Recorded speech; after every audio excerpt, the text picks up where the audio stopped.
Okay, here's the tower build, the moment of truth. I just mounted the bolts through the hand crank, brake crank, and put a little tension on the strings. They're still resting on there. Got the anemometer mounted. Everything's good. Everything's wired all the way back to the back behind my shed. So here we go. I'll start cranking it up and we'll see how high we get to go.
How many minutes is that?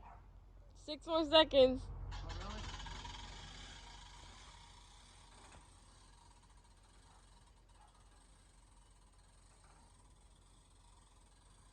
Come on over here with the camera. Keep an eye on the tower.